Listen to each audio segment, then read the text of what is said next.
Dante's Boxing Nation, what's going on, guys? So Ryan Garcia just pulled off one of the biggest upsets of recent years, maybe in history, because nobody, and I truly mean nobody, thought that Ryan Garcia was going to win this fight. I told you guys after the weigh-in, Ryan Garcia, he didn't make weight, obviously. He was 3.2 pounds overweight, which means he doesn't win the belt, but he wins one of the biggest fights in history. But I told you guys after that weigh-in that there was another fighter that came in almost 3 pounds over the weight limit, and that was Jose Luis Castillo in his rematch against Diego Corrales. He would later admit he came in overweight deliberately for an advantage. He ended up knocking out Diego Corrales in the 4th round after their first fight that Corrales actually lost and he got stopped. The point I was making was, this doesn't mean that Ryan Garcia didn't train. This means that Ryan Garcia goes into the fight with a massive advantage. I still didn't think Ryan Garcia would win the fight, even with that advantage. But with that out the way, let's talk about how the actual fight played out. Because of Ryan Garcia's speed and power, I expected the first couple of rounds to be very explosive. Ryan Garcia, he jumped on Gervonta Tank Davis in the earlier rounds. I expected him to do the same thing against Devin Haney. But what I didn't expect is for Ryan Garcia to hurt Devin Haney in the very first round with the left hook.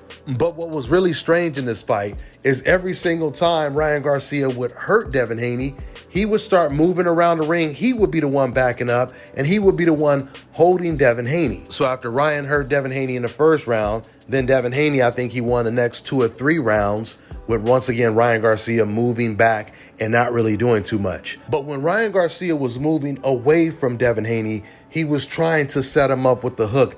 That's how he knocked out Oscar Duarte. He knocked him out on the back foot. But credit to Ryan Garcia because his speed and power was too much.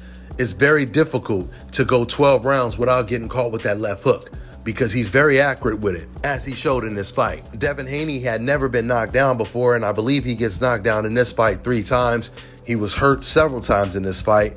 The first time Devin Haney got knocked down, it took him, I think, a couple rounds to recover. But the second time Devin Haney got knocked down, I don't think he ever recovered 100%. But once again, it was very strange because Ryan Garcia, he would continue to hurt Devin Haney, and then he would continue to go on his back foot, move around the ring, and tie up Devin Haney until he would hurt Devin Haney again, ultimately. With that being said, though, once again, this is what makes the sport of boxing such a great sport, because you just never know when you're going to see something that is completely unexpected. Now, Ryan Garcia has completely shook up the boxing world. The question is, what does he do next? He couldn't make weight at 140. He was talking about after this fight moving up to a higher weight class before this fight, but then in a post-fight interview, he said he would be interested in giving Devin Haney a rematch. I highly doubt they're going to fight in a rematch. I mean, we might even see a Gervonta rematch before we see a Devin Haney rematch. I would not be surprised if Ryan Garcia moves up to 147 and he possibly fights Jaron Ennis, because now Jaron Ennis is a DAZN fighter, or he fights someone else at welterweight.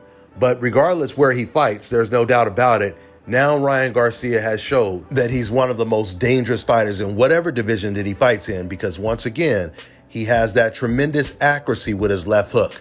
His speed and his power is extremely dangerous, and I believe he's going to easily be able to carry his power to 147.